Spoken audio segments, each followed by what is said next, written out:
Welcome to episode 20 of Hardcore WoW plus Stoicism. This would be TeflonStoic's journey from 1 to 60. We're in Ironforge. Let's continue on our journey of learning about Stoicism. Possible. But even if someone drops the idea of nature as a force and just says that things happen as they do, it's still ridiculous to be surprised or upset that things naturally change, especially when everything dissolves back into its basic elements. Things either break down into the elements they are made of, or they change from solid to earth, and from air to air, returning to the universe's reason, whether it is consumed by fire or renewed through eternal cycles. And don't think that the solid and airy parts belong to you from birth. They only recently came from the food you ate and the air you breathed. What changes is what you've added, not what your mother gave you. Even if what your mother gave you is deeply connected to this added part that changes, this doesn't change what's been said. When you've taken on names like good, modest, truthful, rational, calm, and noble, make sure you don't lose them. And if you do lose them, return to them quickly. Remember that being rational means paying close attention to everything and not being careless. That calmness is accepting what nature gives you willingly, and that nobility is raising your mind above the pleasures or pains of the body, above fame, death, and all such things. If you can keep these names without needing others to call you by them, you will be a different person and start a new life, continuing to live as you have been while being torn apart and corrupted. Gotta send things to Bavin. Of a foolish person He's who the is guild too bank. attached to life, like those gladiators who, though covered in wounds and blood from wild animals, still beg to live another day, only to face the same claws and bites again. So hold on to these few names, and if you can stay true to them, do so as if you were living in the islands of the blessed. But if you find yourself falling away from them and losing control, retreat to a quiet place where you can regain them, or leave life altogether, not in anger, but simply, freely, and with dignity, having at least achieved this one good thing in your life, leaving it in this way. To help you remember these names, it will be very useful to remember the gods, and that they do not want flattery, but want all rational beings to become like them. And remember that what makes a fig tree is doing the work of a fig tree. What makes a dog is doing the work of a dog. What makes a bee is doing the work of a bee. And what makes a man is doing the work of a man. Every day, farce, war, surprise, dullness, and slavery will wipe out those principles of yours if you don't constantly study nature. It's your duty to think and act in a way that perfects your ability to deal with circumstances, while also exercising your understanding, maintaining confidence in what you know without showing off, but also without hiding it. Because when you finally enjoy simplicity, dignity, and the knowledge of each thing, what it really is, its place in the world, how long it lasts, what it's made of, who owns it, and who can give or take it away. The spider feels proud when it catches a fly, and a man feels proud when he catches a hare, a fish in a net, a wild boar, a bear, or captures Sarmatians. But if you look closely at their motivations, aren't they all just robbers? Adopt the habit of seeing how all things change into one another, and constantly practice this part of philosophy. Nothing helps you develop a great mind more than this. A person trained this way has detached themselves from the body, and, knowing that they will soon leave this world Enjoy your and flight. everything in it, focuses entirely on being just in their actions and accepting whatever happens as part of nature.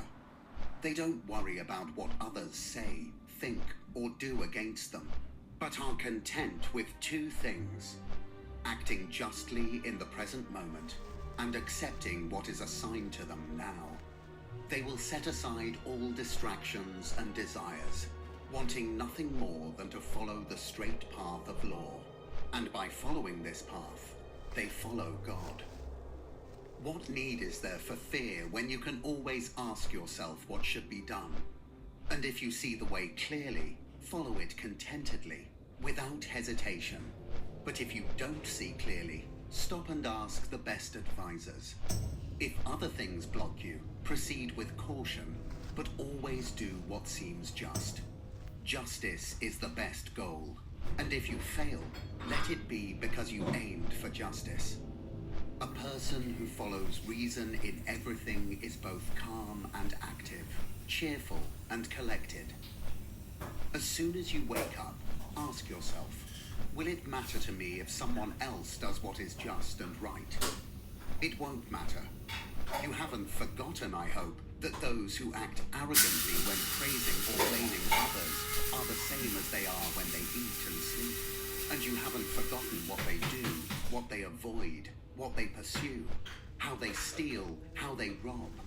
Not with their hands and feet, but with their most valuable part. The part that can produce trust, modesty, truth, law, and happiness. To nature, who gives and takes back all things, the educated and humble person says, give what you want, take back what you want. And they say this not with pride, but with obedience and satisfaction. The little time you have left to live is short. Live as if you were on a mountain. It doesn't matter whether you live there or here, so long as you live everywhere in the world as part of a community. Let people see and know the real person who lives according to nature. If they can't handle it, let them end your life. That's better than living as they do. No more talk about what a good person should be. Just be one. Always keep in mind the whole of time and existence, and consider that each thing, in terms of substance, is like a grain or a fig, and in terms of time, like the turn of a drill.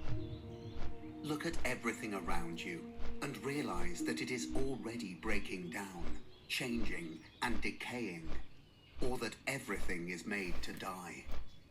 Think about what people are when they are eating, sleeping, having sex, going to the bathroom, and so on.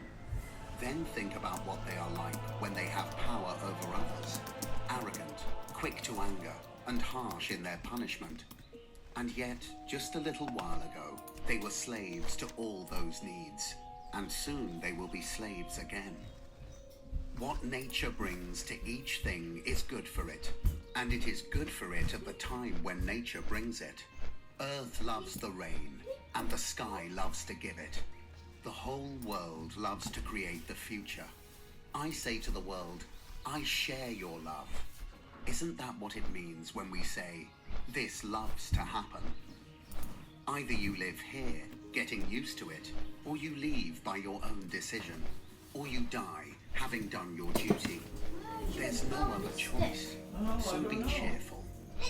Always keep in mind that the grass is not greener anywhere else, and that everything is the same here as it is on the top of a mountain, by the sea, or anywhere else you choose to be. You'll find Plato's words fitting, living within the walls of a city as if in a fold on a mountain. What is my mind to me right now? What am I turning it into? What am I using it for? Is it lacking understanding? Has it become disconnected Westfall. from social life? Has it become so mixed with the body that a slave who runs away from their master is a fugitive? Law is our master, so breaking the law makes you a fugitive. In the same way, feeling pain, anger, or fear means you are rejecting something that has happened, is happening, or will happen. Something that has been determined by the one who governs all things, who is law, and assigns to everyone what is right. So feeling fear, pain, or anger makes you a fugitive. A man deposits his seed in a womb and leaves. Then another force takes over and makes a child. What an amazing result from such a simple beginning. Then the child takes in food, and another force creates sensation, movement, life, strength, and all sorts of other things. Look closely at these mysterious processes and see the power at work. Just as we see gravity pulling things down or up, not with our eyes, but just as clearly. Constantly remember that all things happening now have happened before, and will happen again in the future. Keep in mind the full stories from history, or your own experience, like the court of Hadrian, the court of Antoninus, the court of Philip, Alexander, or Croesus. All the same is now, just with different actors. Picture everyone who complains about anything as being like a pig that's being sacrificed, kicking and squealing. And think of the person who silently resents things as being like this pig too. Consider how we are all bound together, and how only rational creatures can choose to willingly accept what happens. Everything else must submit. For everything you do, ask yourself if losing it through death makes death something to fear. When you're offended by someone's wrongdoing, immediately think about how you might be doing something similar, like valuing money, pleasure, or reputation too much, and so on. This will help you quickly forget your anger, especially if you also remember that the person may be acting out of compulsion. What else could they do? Or if you can, remove the cause of their compulsion. When you see Satyrion, We're looking for the Euthydes, messenger. or Hymen, think of Socrates' circle. When you see Eutychion or Silvanus, think of the Euphrates. When you see Tropeiphorus, think of Alciphron. When you see Severus, think of Crito or Xenophon. And when you look at yourself, think of one of the Caesars. In each case, think of someone similar from the past. Then, let this thought strike you. Where are those people now? Nowhere, or wherever. In this way, you will always see human life as nothing but smoke and dust. Especially if you remind yourself that what has changed once will never exist again for the rest of time. So why stress? Why not be content with moving through this short life in an orderly way? What situation or role are you trying to avoid? What is all of this other than an exercise for your reason, which has carefully studied and understood life? Stay until you have taken everything. Just as strong stomach digests all food, or a bright fire turns everything you throw in it into flame and light. Don't let anyone truthfully say that you are not sincere or good. Make sure that anyone who thinks this is lying. This is entirely within your power. Who can stop you from being sincere and good? Just decide that you will not live any longer if you can't have these qualities, and reason will abandon anyone who won't have them. In any situation, what can be done or said that is more reasonable? Whatever that is, it's within your power to do or say it. Don't pretend there are obstacles. You will never stop complaining until you find the same joy in responding appropriately to each situation as a hedonist finds in their indulgences, because you should consider it enjoyable to do what fits your nature, and you can do that anywhere. A roller doesn't have the power to roll wherever it wants, nor do water or fire or anything else controlled by nature or an irrational soul. Many things can block them, but mind and reason have the power to move through everything that opposes them by their nature and choice. Keep in mind this ability of reason to move through everything, like fire rising, I'm a looking stone for the falling, messenger. or a roller going down a slope. And don't look for anything more. Any remaining obstacles either affect only need the the body, messenger. which is dead, or, without the judgment and consent of your own reason, they cannot hurt or harm you in any way. If they could, then the person affected would immediately become worse. But in the case of all other things that have a certain constitution, whatever harm happens to them makes them worse.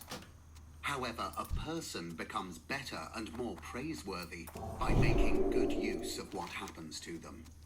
Finally, remember that nothing harms a citizen of nature unless it harms the city, and nothing harms the city unless it harms the law. None of the things we call misfortunes harms the law. So what doesn't harm the law doesn't harm the city or the citizen either.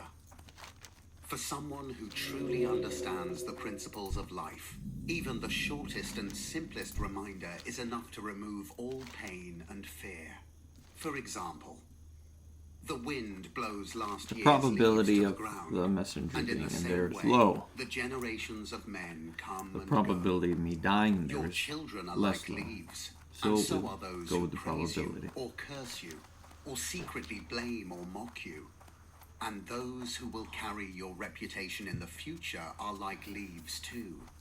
All these things are like leaves that grow in spring, as the poet says. Then the wind blows them down, and the forest produces more leaves in their place. Everything is short-lived. That's their common fate. But you chase after things as if they would last forever. Soon, you will close your eyes, and soon, someone else will mourn the person who buries you. A healthy eye should see all there is to see, and not say, I only want to see green things. That's a sign of disease. A healthy ear and nose should be ready to perceive all sounds and smells. A healthy stomach should be ready to accept all food, just as a mill grinds whatever it is made to grind. And in the same way, a healthy mind should be ready for all situations. A mind that says, my children must live, or everyone must praise everything I do, is like an eye that only wants to see green, or teeth that only want to chew soft things. No one is so fortunate that there aren't people who will be pleased when they die. Even if they were a good and wise person, someone might still think, at last, we can breathe finally, now that we're rid of this teacher. He was never harsh to any of us, but I could feel his silent judgment of us all. That's what they might say about a good person. But in your case, how many more reasons are there for people to want to get rid of you?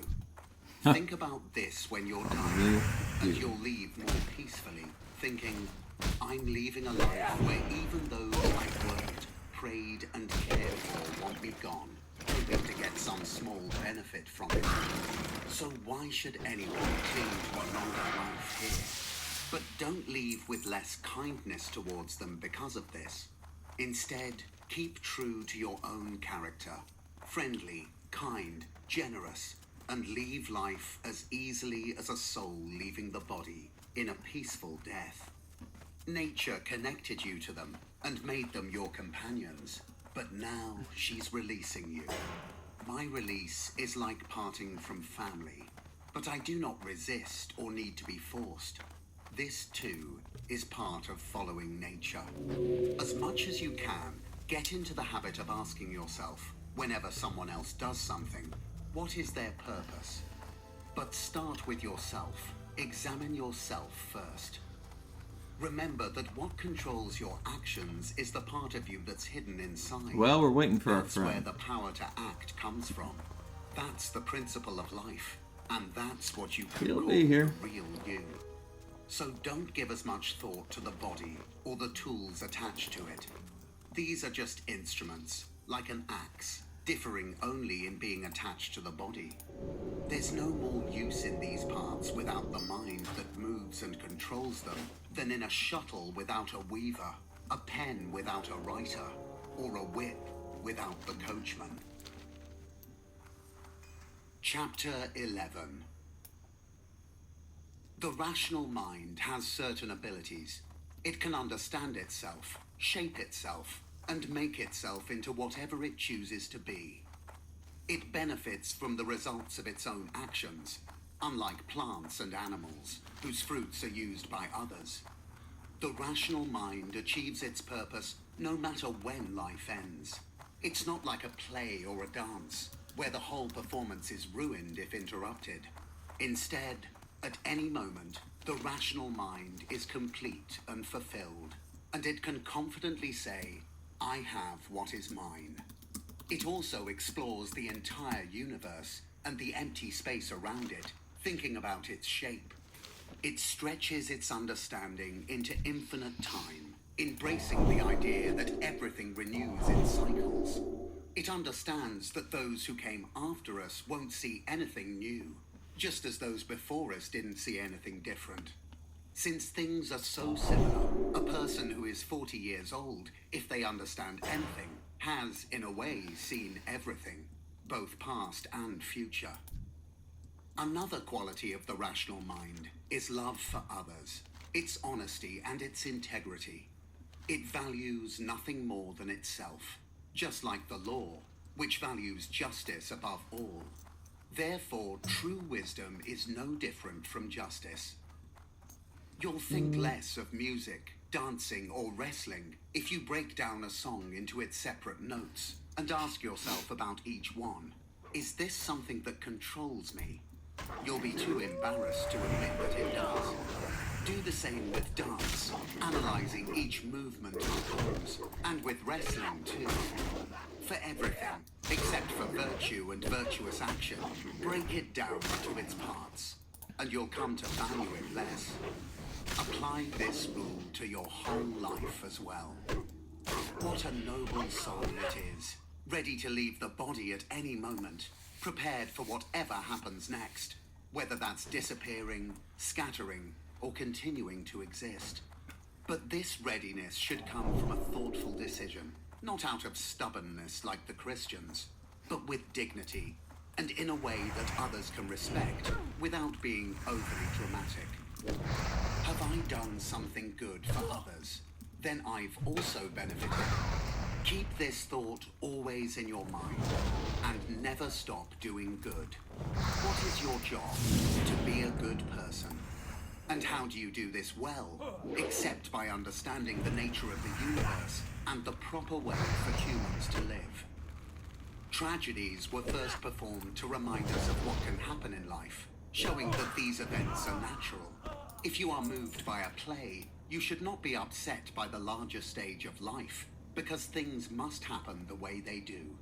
Even those who cry out, "Oh, Cytherion," in pain, must bear it. There are some wise sayings in tragedies, like, "If my children and I are no longer cared for by the gods, this too has a reason," and "We should not get angry at mere things," and "Just as ripe corn is harvested, so are lives." And there are many others like this. After tragedies came the old comedies, which had value in their straightforward and honest humor, warning us against arrogance. Diogenes used this type of humor for the same purpose. Then came middle comedy and new comedy, which became more about imitation than teaching. Although these latter works had some useful sayings, it's important to ask what the overall goal of this type of art was. It's clear that there is no better way of life for practicing philosophy than the one you are currently living. If a branch is cut from a tree, it is separated from the whole tree. In the same way, when a person separates from another person, they are cut off from the entire community. The branch is cut by someone else, but a person separates themselves by rejecting or hating their neighbor, not realizing they are cutting themselves off from society. But Zeus, who created human society, gave us the ability to reconnect with our neighbors and become part of the whole again. However, frequent separation makes it harder to reunite and return to the original state. In short, a branch that grows from the tree from the beginning is different from one that is cut off and then reattached, no matter what gardeners might say. Share in their substance, but not in their beliefs. Just as those who try to stop you from following reason won't succeed in diverting you from doing the right thing, don't let them push you away from your goodwill toward them. Keep an even balance, while also being gentle with those who try to hinder you, or who are against you. Being angry with them is just as much a weakness as abandoning your course over fear. Both are failures to fulfill your duty, whether by running away in fear or by turning against your natural friends and fellow humans. No nature is lower than art, because art imitates nature. If this is true, then the most perfect and comprehensive nature could never be surpassed by any artistic invention. All arts create lower things for the sake of higher ones. And this is also how universal nature works. Justice originates from this, and all other virtues come from justice, because justice cannot be maintained if we focus on indifferent things, or are easily misled or changeable.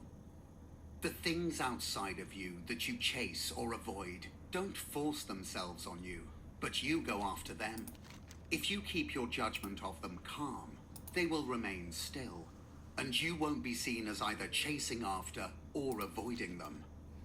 The soul is like a sphere that keeps its shape if it does not stretch out toward anything, or contract inward, flare up, or sink down.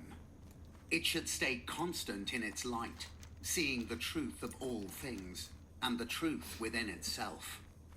If someone looks down on me, that is their concern, but I will make sure that I don't say or do anything that deserves contempt. If someone hates me, that is their concern, but I will be kind and good to everyone, and I will be ready to show that person their mistake, not with criticism or showing off my tolerance, but with genuine goodwill, like the famous Phocion, if he wasn't being sarcastic. This should be the quality of our inner thoughts, which are open to the gods' eyes. They should see a person not complaining or feeling sorry for themselves.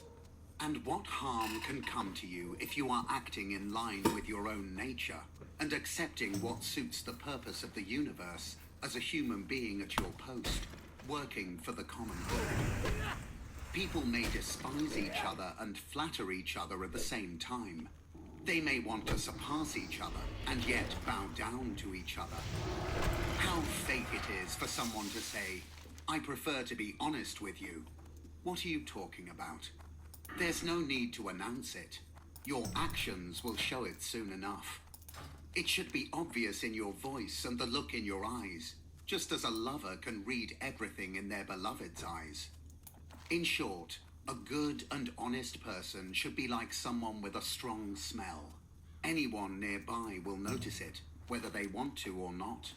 But pretending to be simple is like being a crooked stick. Nothing is more disgraceful than fake friendship. Avoid it most of all.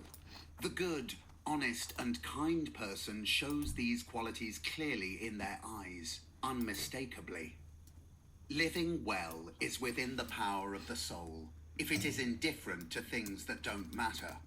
It will be indifferent if it looks at each of these things separately and together, remembering that none of them forces an opinion about itself on us, or comes to us on its own. These things remain still, and we create judgments about them, writing them into our minds. But we don't have to write them, and if any judgments slip into our minds, we can erase them. Remember that our attention to these things is brief, then life ends. So what trouble is there in doing this? If these things are natural, embrace them, and they will be easy. But if they are against nature, look for what fits your nature and go after it, even without recognition. Everyone is allowed to seek their own good. Think about where each thing comes from, what it consists of, what it changes into, and what it will become when it changes. It will not be harmed. If someone offends you, first consider, what is my relationship to others? We are made for each other. In another sense, I was made to lead them, like a ram leading its flock, or a bull leading its herd. But start from the beginning. If everything is not just atoms, then nature governs everything. If this is true, then lower things exist for the sake of higher ones, and the higher ones for each other. Next, consider what kind of people they are in private, and under what pressures they act as they do. Regarding their actions, consider how proud they are of their deeds. Third, if what they do is right, you should not be upset. But if it's wrong, they are acting out of ignorance and not on purpose.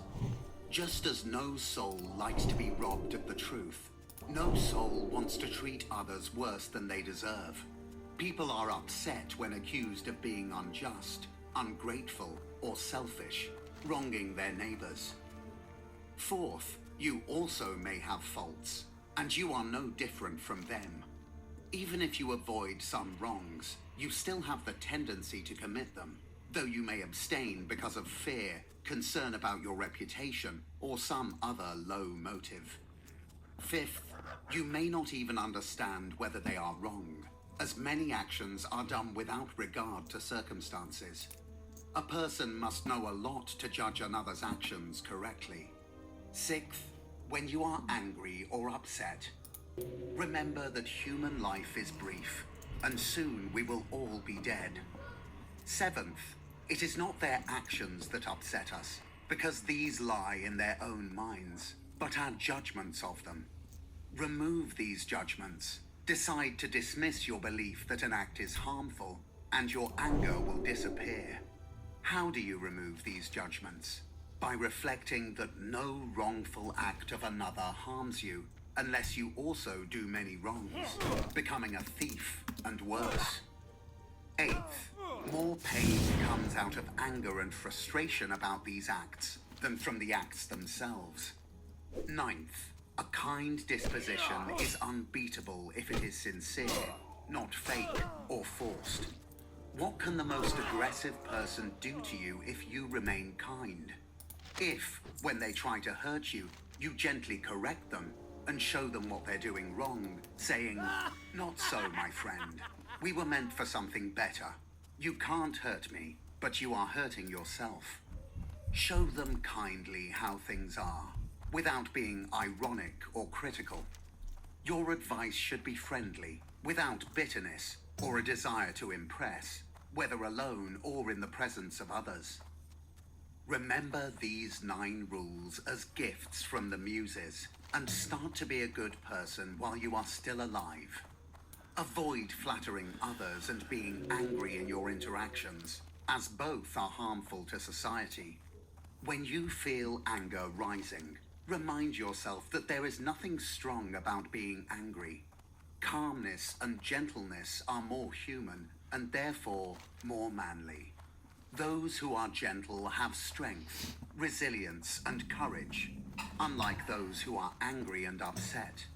The more a person controls their emotions, the closer they are to real power. Anger and pain show weakness, as both have been wounded and have surrendered. Finally, remember this 10th lesson from the leader of the Muses. It is madness to expect bad people not to do wrong, as this is impossible. But it is cruel to allow them to act this way toward others, while demanding they do no wrong to you. There are 4 main errors of the rational mind you should watch out for, and remove when you notice them, saying to yourself, "This thought is unnecessary. This thought harms social unity. This is not an honest thought," and "This is a failure of the higher rational part to the lower bodily part, giving in to physical pleasures." The air and fire elements in you naturally tend to rise, but they obey the order of the whole and stay within the body. The earth and water elements naturally tend to sink, but they are also raised up and stay in place.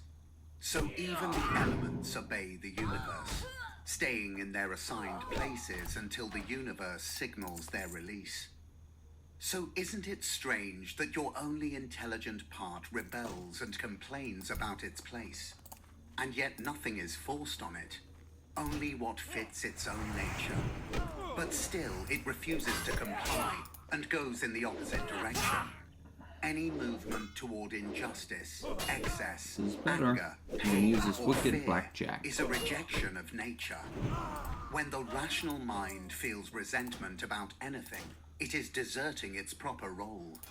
It was created not only for justice toward others, but also for reverence and Enchant service that. to Give the myself gods, some wizard which is oil. another form of fellowship, perhaps even more important than justice. A person who does not have one consistent goal in life cannot remain the same throughout their life. We need to decide what that goal should be. People have different ideas about what is good, but only one thing is universally recognized as good, and that is the well-being of the community. Therefore, we should aim to benefit others. All their efforts toward this goal will be consistent in their actions, remaining the same throughout their life. Think of the country mouse and the town mouse, and how the town mouse was frightened and anxious. Socrates called the common beliefs of many people bogeymen, things to scare children. At public events, the Spartans set up shaded seats for visitors, but sat wherever they could find a spot. Socrates once declined an invitation to visit Perdiccas of Macedon, saying, "I don't want to die the worst death," meaning accepting a favor and then not being able to return it.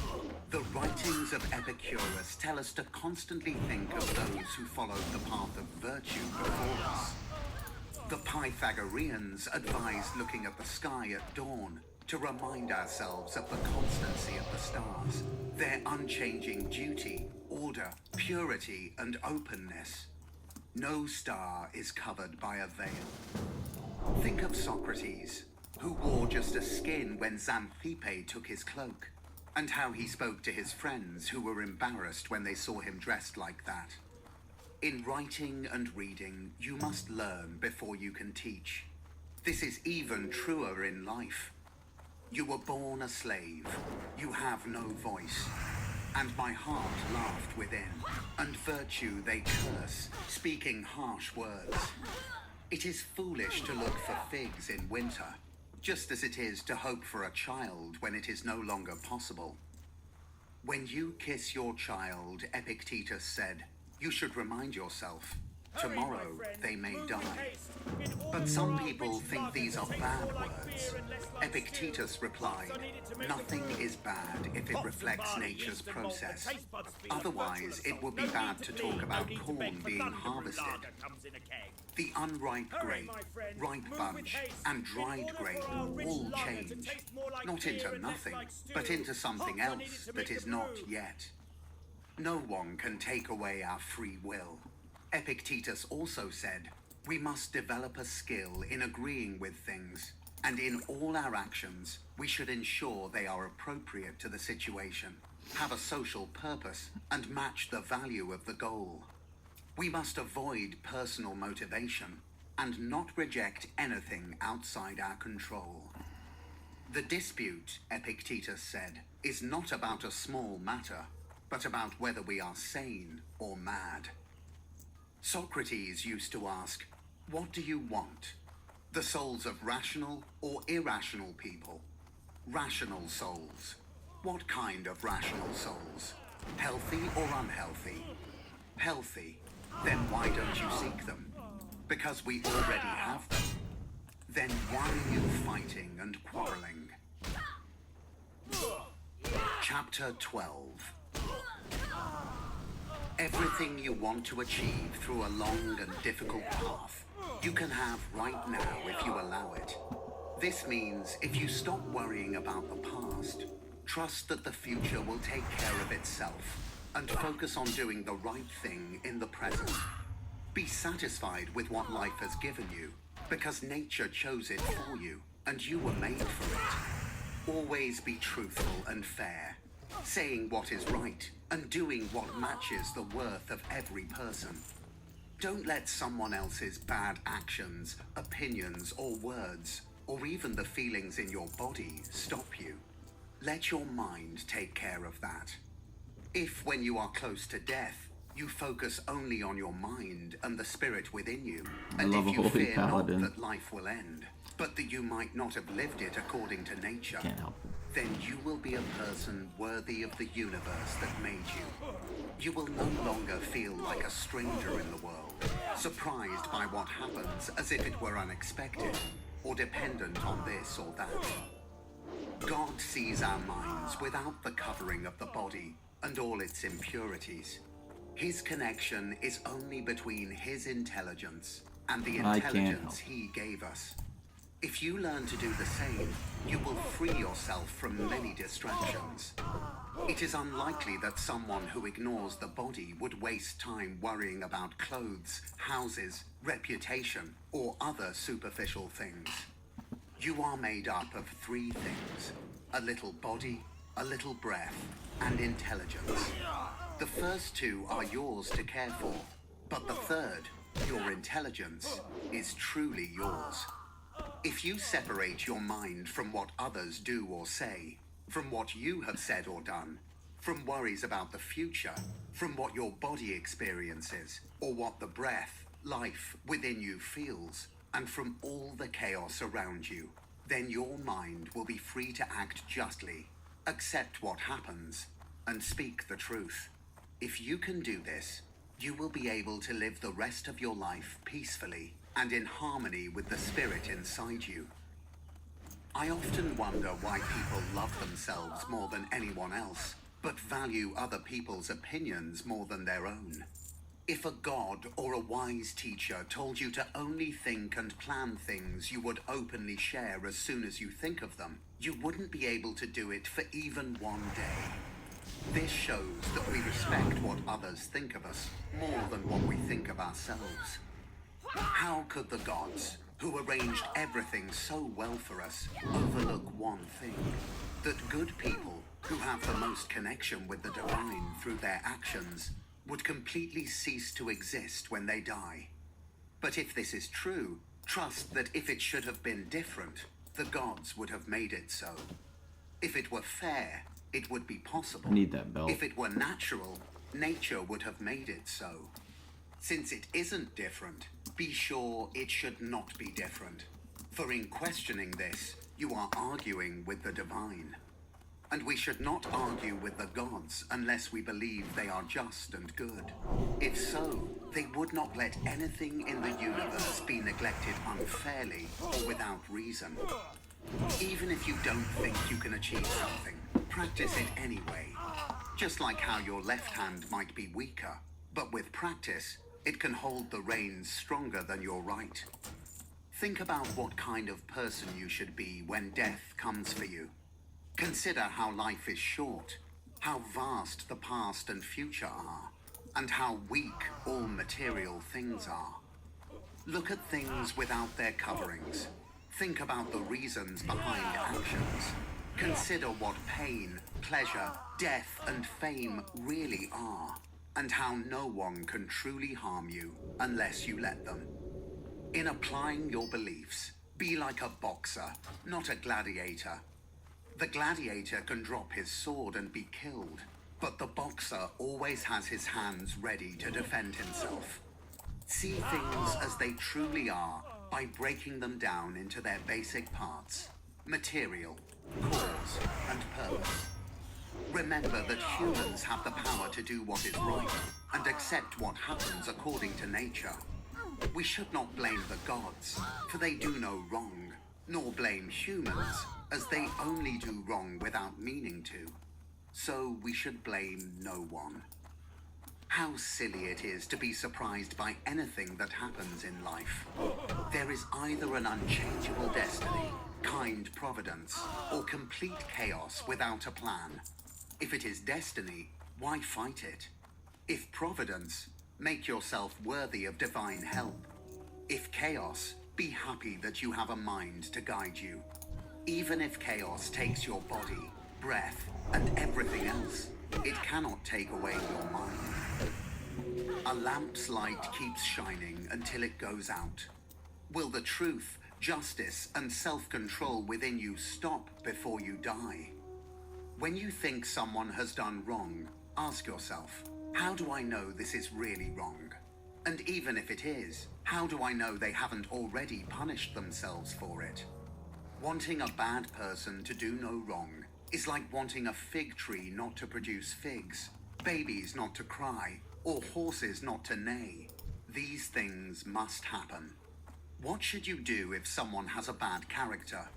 If you get angry, work on fixing that in yourself. If it's not right, don't do it. If it's not true, don't say it. Whenever something makes an impression on you, break it down into its It's not basic right, parts. don't do it. What It's not causes true, it, don't say what it's it. made of, what its purpose is, and how long it will last. That is good. Understand that inside you is something Good wisdom. stronger and more divine than the emotions that make you act like a puppet on strings. Ask yourself, what's in my mind right now? Fear, suspicion, desire, or something else? First, do nothing without purpose. Second, make sure everything you do is for the common good. Remember that soon you will be nobody and nowhere, and the same is true for everything and everyone you see now. Everything is made to change, die, and transform so that new things can come into being. Remember that everything is just how you think about it, and you have control over your thoughts. So whenever you want, you can change your thoughts. And like Why a did I do sailor that? who Well, has safely sailed past because a I can dangerous fly cape, there. you'll find calm waters And that and a peaceful bay. When a any little activity ends at the right I like time, that. it doesn't suffer because it has ended. And the person who did this activity doesn't suffer either, just because it stopped. In the same way, when all the activities that make up a person's life come to an end at the right time, it doesn't suffer because of that. The person who finishes their life at the right time hasn't been treated unfairly either. Nature decides the right time and end, sometimes because of old age, and always because of the universal nature which keeps the whole world fresh and young by constantly changing its parts. Everything that helps the whole universe is always good and happens at the right time. So the end of life for every person isn't bad because it's not shameful. It isn't something we can control, and it doesn't harm the common good. In fact, it's good Enjoy the because flight. it happens at the right time and helps the universe. I think not. When we follow this natural process, we're moving in the same direction as the divine will. There are three important principles to remember. First, in everything you do, act thoughtfully and justly, just as justice itself would. Second, when things happen to you from outside, understand that they happen either by chance or by divine guidance, and don't blame chance or accuse divine providence. Third, think about what each living being is, from the moment it's conceived to when it first receives a soul, and from that moment until it gives the soul back. Think about what each being is made of, and what it will become after it dies. If you were suddenly lifted high above the earth, and could look down at all human activities, you'd see how small and short-lived they are. You'd realize that every time you look down, you'd see the same things that aren't worth being proud of. If you get rid of your judgment, you save yourself. Who is stopping you from letting go of it? When you worry about something, you've forgotten that everything happens according to the universal nature. You've forgotten that someone else's wrong act doesn't harm you. You've also forgotten that everything that happens has always happened this way, and will continue to happen everywhere. Lastly, you've forgotten how closely connected you are to the whole human race, not just by blood, but by shared intelligence. You've forgotten that each person's intelligence is divine, that nothing truly belongs to you, not even your child, your body, or your soul, because they all come from the divine. You've forgotten that everything is just opinion, and that every person only lives in the present moment, losing only that moment. Think often about those who have complained a lot, or who have been famous, unfortunate, or successful in any way. Then ask yourself where they are now. They're nothing but smoke and ashes, just a story, or maybe not even a story anymore.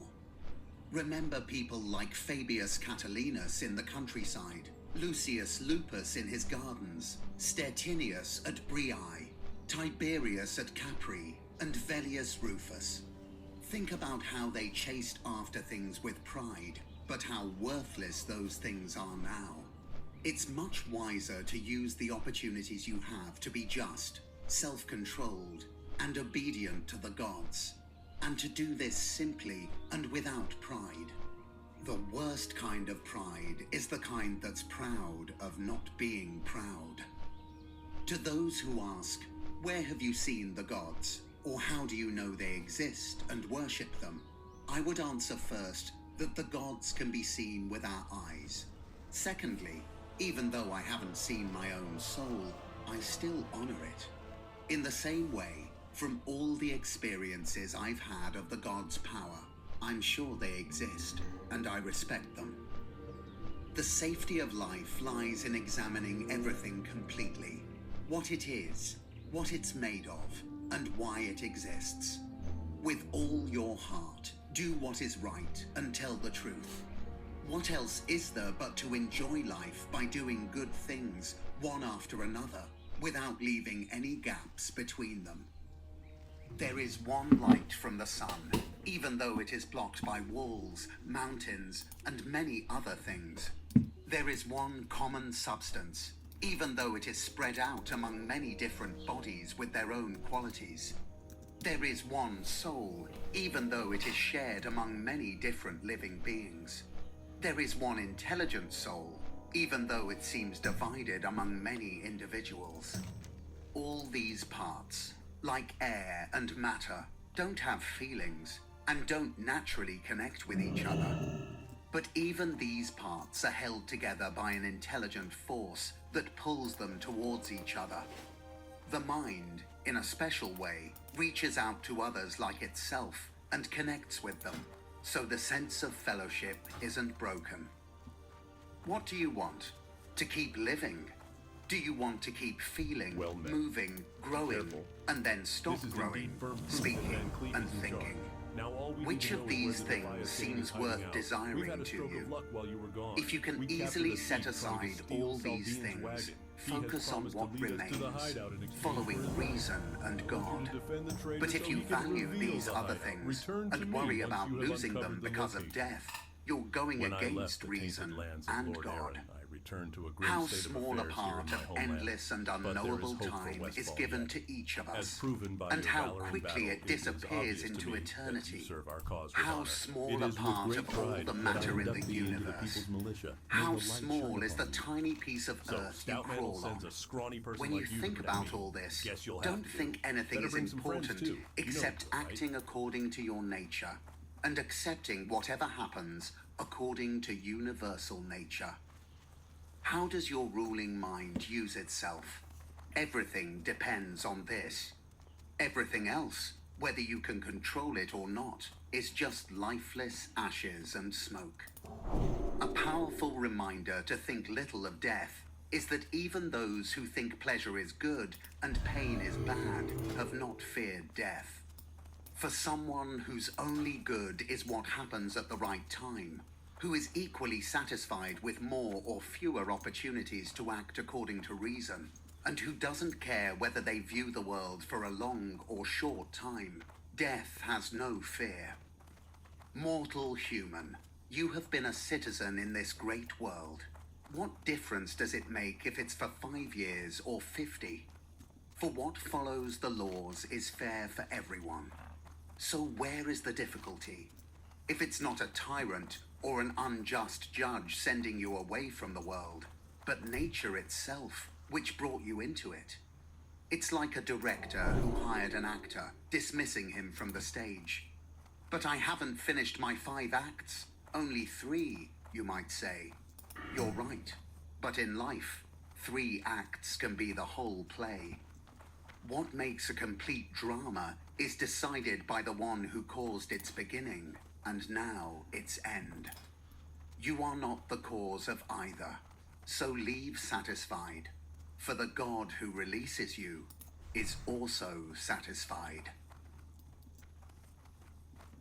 Letters from a Stoic, a New English translation. Complete letters 1 to 124, adapted for the contemporary reader. Lucius Annaeus Seneca.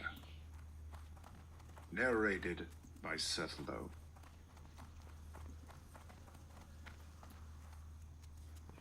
Introduction. Biography of Seneca.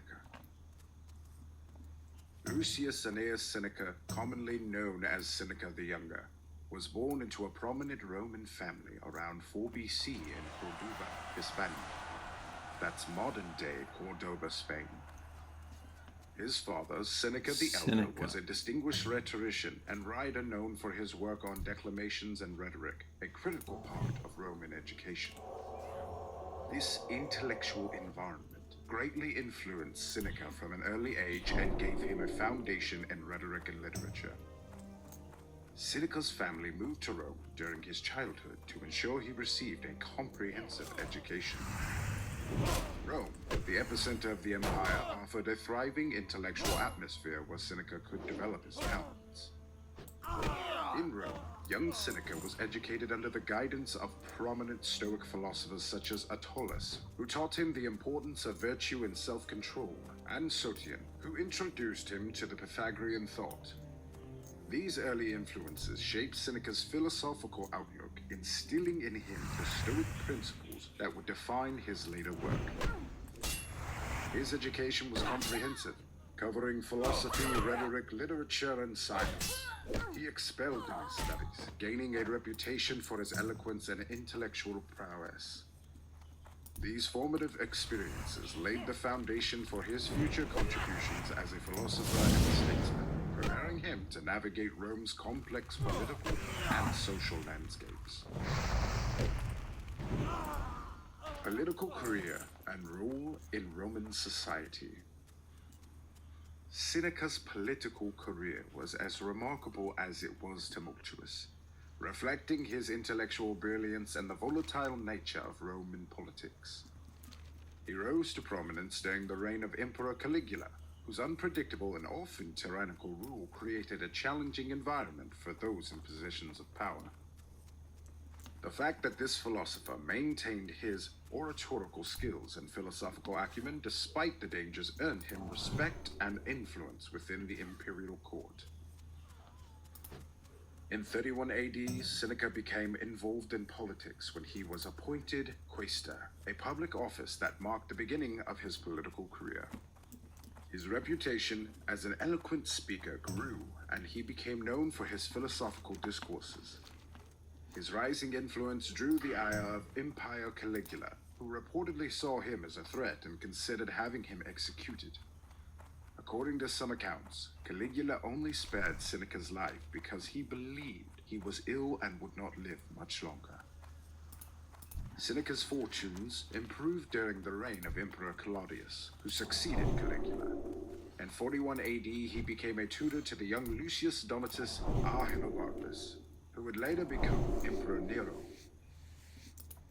This position placed him in a pivotal role, as he was responsible for shaping the education and character of the future emperor. Under Claudius, Seneca also served as a senator and became one of the most influential figures in Roman politics, using his position to advocate for Stoic governance principles. Seneca's influence peaked when Nero ascended to the throne in 54 AD.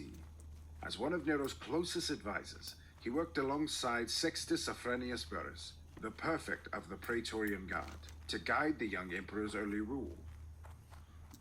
During this period, often referred to as the Quinquennium Neronis, or the 5 good years of Nero's reign, Seneca and Burrus implemented policies that promoted justice, reduced corruption, and fostered stability within the empire. Despite his efforts to steer Nero toward enlightened rule, this exceptional thinker faced mounting challenges as Nero's reign progressed. The emperor's increasingly erratic behavior and indulgence in personal excesses strained their relationship. Edwin Van Cleef must be assassinated. Seneca attempted to retire from public life around 62 AD, it is for the greater good of the people of Westfall that Van Cleef is citing laid his to rest continued need once and for all. this consummate Bring me the rhetorician's villain's head guidance. once the deed is done. Political intrigue and conspiracies precipitated It's no Seneca's secret that the eventual fall trademark of from the grace Defias within the gang court. is their red Although bandanas. evidence of his But we've learned involvement that was the material dubious, from which Seneca was these implicated bandanas are in the made Personian signifies the conspiracy, member's rank. a plot to That being assassinate said, Nero and I want you replace to him with eliminate as many Gaius high-ranking Calpurnius Defias Piso. members as you can. The The highest accusations were enough for Nero to demand Seneca's death, secret and in hideout. 65 When AD, you're done, bring he me 10 committed red silk suicide, bandanas a as fate proof he of met their with deaths, stoic and I will calmness and reward you. dignity, Good drinking luck, hemlock and adventurer. bleeding to death in his bathtub. His demise was consistent with the philosophical ideals he had espoused throughout his life. Historical context. During the lifetime of Lucius Where are you going? Annaeus Seneca, Well, if you're the looking to Roman get there Empire quickly, was at the zenith then of look its no further. power and cultural influence. Spanning from Britain in the west to Egypt in the east, the empire was a vast and diverse conglomeration of peoples, cultures, and economies, all governed from the epicenter of Rome.